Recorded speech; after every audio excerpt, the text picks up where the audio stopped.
आशा करता हूं आप सब बहुत अच्छे होंगे। मेरा नाम है सिद्धांत अग्निहोत्री, स्टडी ग्लोस पे आपका बहुत बहुत स्वागत है। आज हम बात करेंगे दोस्तों मलेशिया के। घूमा मलेशिया बेटा, टूरिज्म के लिए मलेशिया बहुत ज्यादा फेमस है। कैपिटल है Kuala Lumpur, Penang hill station, Cameron island बहुत खूबसूरत है। 13 स्टेट्स, 3 फेडरल टेरिटरीज। मलेशिया की हम बात करेंगे, बहुत मजा आएगी और बताऊंगा कि कौन कौन देशों में आप वीजा फ्री जा सकते हैं। अभी वियतनाम ने बोला, फिर थाईलैंड ने बोला। मस्त घूमने वाला मौसम आ गया है, क्या बात है। नवंबर भी आ गया है, शादियों का मौसम भी आ गया है। तो मलेशिया अब चाइना और भारत को बोलेगा आ जाओ, हम वीजा नहीं लगाएंगे। देखो, अगर मलेशिया के इतिहास की बात करें तो मलेशिया एक ऐसा देश है, आइलैंड है ये, लेकिन हिंदुइज्म 1400 सालों तक रहा है यहां पे। बुद्धिज्म बहुत पहले से, संस्कृत भाषा का प्रचलन उससे पहले से। यहां पे जो ज्यादातर एथनिक लोग हैं उनको भूमि पुतेरा बोला जाता है, जो कि संस्कृत वर्ड भूमि पुत्र से लिया गया है। मलाया जो शब्द है वो भी, लैंड ऑफ द हिल्स, वो भी संस्कृत है। तो संस्कृत यहां पे, इनफैक्ट जितने भी आइलैंड आप देख रहे हो ना, भले ही यहां पे सुन्नी इस्लाम जो है वो सबसे बड़ा 70% रिलीजन है। किंग अहमद जो हैं, ठीक है, सुल्तान अहमद यहां पे राजा है। कॉन्स्टिट्यूशनल मोनार्की है बेसिकली, यहां पे सब कुछ पीएम के पास है। बट यहां पे क्योंकि बहुत समय तक श्री विजय एम्पायर के पास रहा ये, ठीक है, बहुत समय तक श्री विजय, किंग शैलेंद्र बड़े इंपॉर्टेंट राजा, उनका पार्ट था ये। फिर महापति किंगडम, फिर परमेश्वरा किंग आए, फिर उसके बाद मलाक्का सल्तनत आई। फिर 1541 आते आते यहां पे श्री विजय किंगडम जो है ना वो 7th से लगभग 13th सेंचुरी तक था। फिर 15th सेंचुरी के बाद मलाक्का सल्तनत, लेकिन वो ज्यादा टाइम तक चले नहीं, तुरंत डच ने, पुर्तगालियों ने कंकर किया। फिर उसके बाद क्योंकि पुर्तगाली भारत था तो बगल में मलेशिया था, वहां पे भी चले गए। फिर डच ने उनको पकड़ा और फाइनली हम ये देखते हैं कि ब्रिटिश के पास है लगभग 1785 के आसपास। ब्रिटिश किंगडम था, ब्रिटिश का कंट्रोल था यहां पे मलेशिया पे। 1957 में मलेशिया ने अपनी आजादी को घोषित किया। फिर 1906 साल तक थोड़ी अनस्टेबिलिटी रही, उस पर अभी हम फिलहाल इतना नहीं जाते हैं। और फाइनली किंगडम ऑफ मलेशिया जो है वो बना, मतलब मलेशिया। और जब से ये बना है, सिंगापुर के पास था ये, जब से ये सबको भगा दिया बाद में, भाग ऐसे।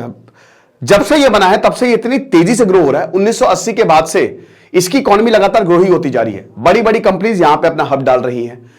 अगर बात करते हैं कि तो सबसे बड़ी गुफा यहां पे आपको मिलेगी, सबसे बड़ा पुल यहां पे मिलेगा। हाईवे इतने बड़े हैं कि जो पूरी धरती का पेरीमीटर है वो कम पड़ जाए। इतने सारे हाईवे अगर सबको जोड़ लिया जाए, बहुत हाईली डेवलप्ड एक आइलैंड के लिए, अगर मान लीजिए कोई एक द्वीप है, उसके लिए सबसे बड़ी चुनौती होती है वो सर्वाइव कैसे करेंगे।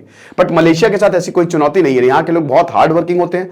पर्यटक स्थल है ये, मस्त जाइए, आराम से जाइए, घूमिए फिरिए, बहुत ही मेहमान नवाजी भैया करते हो। भारतीय को तो आपको पता ही है।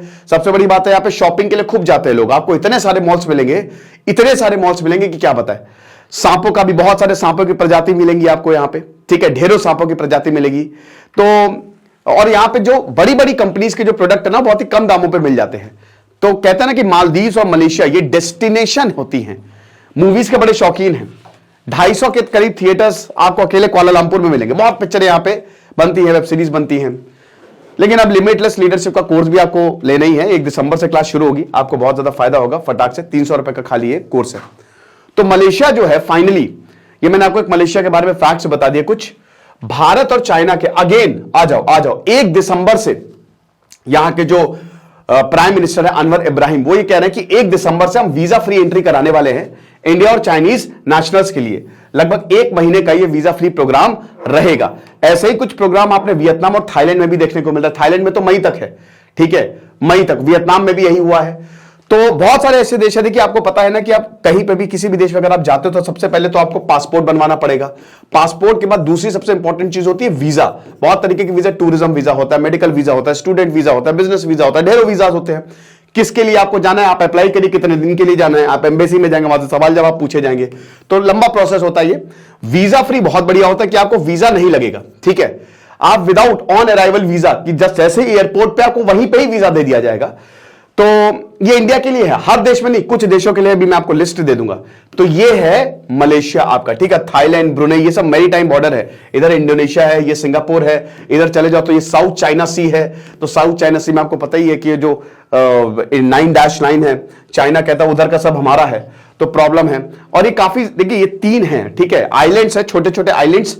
और ये बड़ा इंपॉर्टेंट आइलैंड है क्योंकि हर एक आइलैंड डेवलप्ड है यहां पे, ठीक है। तो ये चीज है। तो एक्स्ट्रा टूरिस्ट अराइवल, क्योंकि इकोनॉमिक ग्रोथ तो करनी ही करनी है और टूरिज्म आता है, लोग भी आते हैं, देखते हैं, बहुत बढ़िया, बहुत स्टेबल कंट्री है तो इन्वेस्ट करके जाते हैं।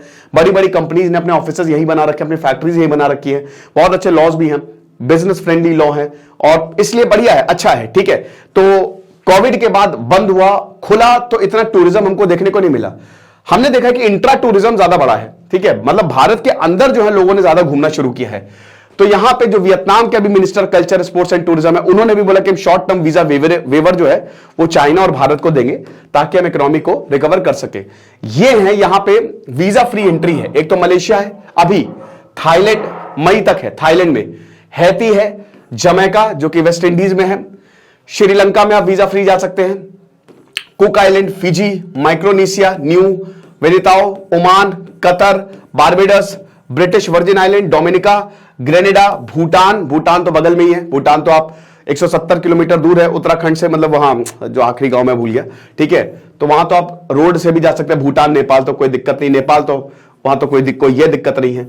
मकाओ, कजाकिस्तान, एल सैल्वाडोर बहुत खूबसूरत कंट्री है, ये आगे आने वाले समय में टूरिज्म में जो है वो लीड करेगा। हालांकि क्राइम काफी ज्यादा रहा है यहां पे, बट फिर भी। मॉरिशस अगेन एक और बहुत ही खूबसूरत कंट्री, सेनेगल, अफ्रीकन, तुनिशिया, ये सब अफ्रीकन कंट्री हैं। ट्रिनिडाद टोबैको वेस्ट इंडीज में है, ग्रेनेडाइंस पता नहीं कहां पे है, Kitts and Nevis again West Indies में है, और मोंटेसेरात। तो ये वो देश है जहां पे आप वीजा फ्री जा सकते हैं इस समय, ठीक है। और जैसा कि हमने बताया कि अक्टूबर में थाईलैंड ने भी बोला था कि 10 मई तक आ जाओ, कोई दिक्कत नहीं, हम वीजा फ्री देंगे भारत को। तो ये घूमने का मौसम है भैया, और इसका अगर आप जा रहे हो ना तो ये बेस्ट टाइम है, मौका ना छोड़ो, क्योंकि वीजा के लिए बहुत माथा खपच्ची जो है वो करने पड़ती है, ठीक है। ये चीज है, Bharat, China, Russia, Malaysia, Japan, ये चीज है। तो ये सारे देश भी अभी कह रहे हैं कि हम फ्री वीजा जो है वो 31 मार्च तक देंगे। थाईलैंड, श्रीलंका ने भी ये किया, और ये देश भी ये भी बोल रहे हैं, India, China, Russia, Malaysia, Japan, Indonesia, ठीक है। ये चीज है, तो जितने ज्यादा टूरिज्म आए उतना अच्छा है हमारे लिए। बाकी आप देख सकते हैं कि टूरिज्म कंट्रीब्यूशन कितना ज्यादा, सबसे ज्यादा अमेरिका में, और चाइना में तो बहुत ही ज्यादा, फिर जापान, जर्मनी, ये सब आते रहते हैं, ठीक है। बिलियन डॉलर्स की बात है। अमेरिका में बहुत, अमेरिका में कुछ ऐसा खास है नहीं, बट अमेरिका फिर भी आप जाओगे ना, आप दीवाने हो जाओगे अमेरिका के, ठीक है। अमेरिका तगड़ा है, आप बार बार वहां पे जाओगे। तो अमेरिका में सबसे ज्यादा, फिर चाइना में भी बहुत ज्यादा लोग जाते हैं, यूनेस्को वर्ल्ड हेरिटेज साइट सबसे ज्यादा, मतलब सेकंड नंबर पे इटली के बाद चाइना में ही है। फिर जापान में भी काफी लोग जाते हैं, जर्मनी में भी जाते हैं लोग, ठीक है, इटली में भी जाते हैं, यूके, फ्रांस, स्पेन, मेक्सिको, और भारत में भी बहुत लोग आते हैं। इंडिया भी एक टूरिस्ट कंट्री, आपको पता है, भारत एक डाइवर्स नेशन है, तो भारत में तो मतलब लोगों की आंखें खुल जाती हैं। भारत में लोग इसलिए भी बहुत ज्यादा आते हैं क्योंकि उनको पता है, एक तो देखिए शांति के लिए लोग भारत आते हैं, और भारत में सस्ताई ज्यादा है, सस्ते में आपको बहुत कुछ मिल जाएगा, बाकी देशों में नहीं, ठीक है। तो ये चीज है, देख सकते हैं कि travel and tourism direct contribution जितने येलो में है, आपको दिख रहे हैं ना येलो में, इनका बहुत कम है। तो साउथ अमेरिका में मतलब बहुत ही, टोटल जीडीपी की बात करते हैं, जैसे इसको देखो आप, 25% से ऊपर, यानी कि पूरी टूरिस्ट डिपेंडेंट देश है, ठीक है। अब पूरे टूरिस्ट डिपेंडेंट में आपको कम ही मिलेंगे कि पूरी तरीके से टूरिस्ट डिपेंडेंट, जैसे यहां पे आपको ये मिल गया, ये देश है, ठीक है। फिर उसके बाद ये वाला यूरोप में एक देश स्पेन हो गया, ठीक है। तो ये वाले देश आपको कम ही मिलेंगे।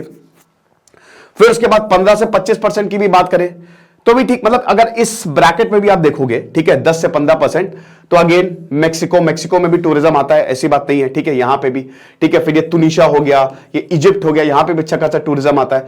भारत, ये लो देखिए, हमको पूरी तरीके से टूरिज्म में डिपेंड नहीं होना है। 1 से 5% में आपको ये सारी पूरी दुनिया ही 1 से 5% में आपको देखने को मिलेगी, क्योंकि अगर पूरी तरीके से आप टूरिज्म पे डिपेंड हो जाओगे तो प्रॉब्लम नहीं हो जाएगी। श्रीलंका देखिए, श्रीलंका भी बहुत हद तक जो है वो टूरिज्म पे डिपेंडेंट है, ठीक है। तो ये कोई अच्छी बात नहीं है। इनफैक्ट फ्रांस भी बहुत हद तक टूरिज्म पे डिपेंडेंट है, ठीक है। ये इटली रहा, इटली भी जो है वो पूरी तरीके से टूरिज्म पे, बहुत सारे टूरिस्ट जो है वो इटली आते हैं।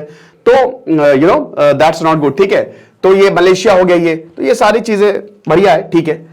बाकी ये आप देख सकते हैं, ठीक है। सबसे ज्यादा 10 देशों की यात्रा करते हैं भारतीय, यूएई काम के लिए भी जाते हैं, आपको पता ही है, ठीक है, लगभग 60 लाख के करीब। फिर सऊदी अरब, फिर America, Singapore, Thailand, UK, Qatar, Kuwait, Canada और ओमान। बेसिकली यहां पे बहुत लोग काम के लिए भी जाते हैं। बहुत ही खूबसूरत है कुआलालंपुर, तो जाइए और घूम के आइए। बाकी आप लिमिटलेस लीडरशिप का कोर्स जरूर अवेल करिएगा। Thank you so much.